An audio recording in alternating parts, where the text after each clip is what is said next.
Bon bah salut à tous et à toutes. Du coup on commence cette vidéo avec la couveuse. Alors il y a des bonnes et des mauvaises nouvelles. Alors on va commencer par la mauvaise nouvelle. Vous voyez, la couveuse elle est vide. Il y avait 47 œufs de perdrix rouge et 4 œufs de faisan. Donc sur l'ensemble il y avait 24 œufs de perdrix rouge, 2 fécondés et les 4 faisans étaient clairs. Donc je vous explique ce qui se passe. Je l'ai mis en route là pour vous montrer, mais ma couveuse elle est morte. Vous voyez le cadran, il n'y a plus rien qui s'affiche. De temps en temps il y a la température 37,7 sur laquelle elle est paramétrée et l'hygrométrie qui s'affiche, qui clignote. Et donc bon, il y a eu 7 perdrix rouges d'abord, 7 poussins. Donc tout allait bien, impeccable, taux d'hygrométrie 82%, température 37,7, parfait. Le lendemain, je regarde encore avant de partir au boulot, il y en avait une autre de nez, donc 8, et il y en avait 6 ou 7 qui avaient commencé à casser la coquille, et même certaines, elles avaient quasiment fait tout le tour, quoi. Donc la couveuse indiquait la bonne température, la bonne hygrométrie, je pars au boulot tranquille, je rentre le soir, une seule toujours dans la couveuse, qui heureusement était toujours vivante, et les autres rien. Donc ce que je fais, j'ouvre la couveuse et avant d'ouvrir je m'aperçois que le cadran clignotait et ça affichait toujours 37,7. donc j'ouvre, je regarde et en passant ma main sous le ventilateur, j'ai senti que c'était quasiment que de l'air froid, voire à peine tiède, que la couveuse pulsait. Donc j'ai pris un œuf qui était quasiment découpé, je regarde, le poussin mort à l'intérieur, le deuxième mort à l'intérieur, troisième mort à l'intérieur, ainsi de suite. Donc voilà, le fait d'être au boulot et de ne pas avoir pu surveiller dans la journée, j'aurais peut-être pu en sauver quelques-unes, mais là du coup, tous les poussins étaient morts dans l'œuf parce que la température n'était pas assez élevée. Alors là je suis dégoûté. Donc la couveuse, je ne vais pas la faire réparer, hein, je ne vais pas prendre de pièces ni rien, elle va à la poubelle et je vais en acheter une autre. Un peu plus performante que celle-là, celle-là n'était pas très chère, 129 €, mais c'était la capacité 51 œufs qui m'avait fait acheter cette couveuse. Et du coup, je ne vais pas reprendre ça, je vais prendre autre chose, je verrai bien ce que je vais prendre, il y a assez de choix. Donc je vous dis à tout de suite et on va voir les petites perdrix rouges du coup qui se portent à merveille. Bon voilà, on se retrouve aux petites perdrix rouges et puis avec une petite surprise, 10 faisans d'eau en plus des 8 perdrix rouges.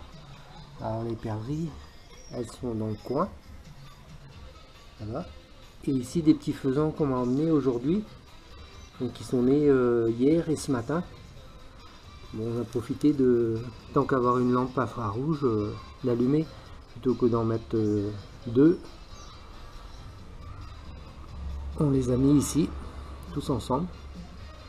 Donc, voilà.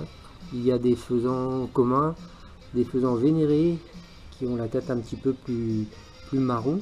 Voilà. Et les petites perdrix alors qui ont déjà pratiquement une semaine et qui se portent super bien. Voyez, je vais remonter un tout petit peu la lampe là parce que il y a une bonne chaleur là, il fait 28-29 dans la journée, donc ça commence à être chaud un peu. On voit qu'ils ouvrent un peu le bec, donc ils ont de l'eau à volonté, hein. Je change l'eau matin soir, comme ça ils ont de l'eau fraîche tout le temps. Donc voilà les petits piou-piou.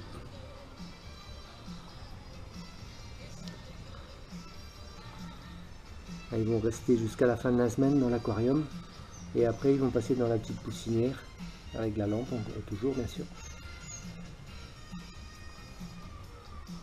Il y en a un qui s'est même calé sous le mangeoire ici.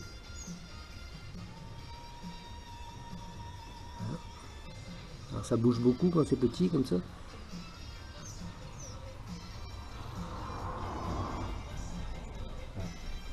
On va se retrouver dans le verger et puis pour finir cette vidéo je vous fais une une petite routine du soir. Donc je rentre tous mes animaux, hein, les pékins et les brebis. Donc je vous montre tout ça.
Bon allez, c'est parti pour la routine du soir.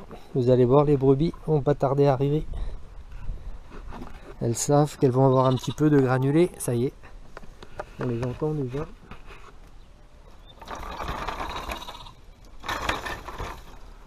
Elles adorent être dans le clapier.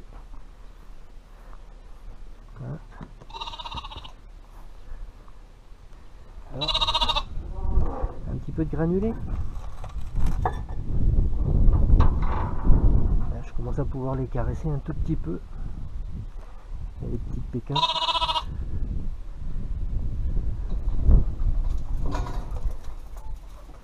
Ici, les poules sont déjà parties dormir. Alors il y a deux petits pékins qui viennent dormir là, avec les poules. Voilà, super. Allez, on met un petit peu d'aliments. Voilà, tout de suite, hein, les gourmandes. Attends. Voilà. Elles adorent ça. Hein.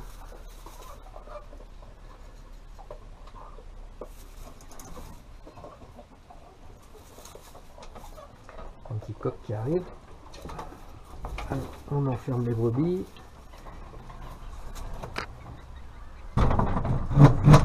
Hop. Après, je mets une porte ici pour les empêcher de ressortir parce que si il faut que je rentre celui-ci d'abord. Allez, zo, dépêche-toi. Voilà, je mets juste ça en bas de la porte parce que sinon ils ressortent aussi secs. J'ouvre et on pousse. Vous voyez, le faisan vénéré, sa queue continue à pousser. Alors je joue.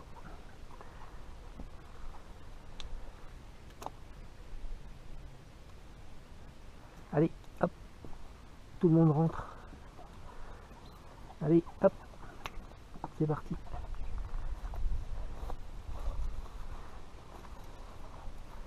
Ils sont assez disciplinés quand même. Je les ai bien dressés. Allez, hop, c'est parti. Voilà. Donc c'est comme ça tous les soirs. Je rentre tout le monde, je préfère, parce qu'on ne sait jamais. En principe, il n'y a pas de souci parce que tout est clôturé avec du courant et tout, mais bon, je préfère quand même les rentrer.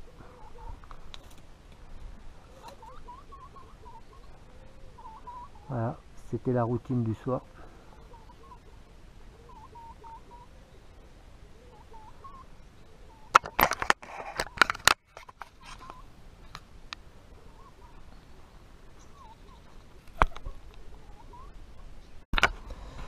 Bon, on se retrouve dans mon petit coin potager à la volière où j'ai pas pu avancer parce que j'ai toujours aucune nouvelle de mon filet chez Ducatillon. Alors ça commence à bien faire. Je crois bien que c'est la dernière fois que je commande quelque chose chez Ducatillon parce que la couveuse qui lâche, le filet qui n'arrive pas. Donc je vais arrêter avec Ducatillon. Ah, il va être temps que je donne un petit coup de débrousse dans la volière. Là, il y a plein de pissenlits qui poussent. Je vais être en vacances dans une semaine, donc ça va être fait. Là, je vois qu'il y a des abeilles sur le trèfle et tout ça, donc bon, je laisse encore une semaine. Ici, au petit coin potager, ben, les salades, ça pousse toujours. Il y en a qui sont en train de mourir, que je vais donner aux poules.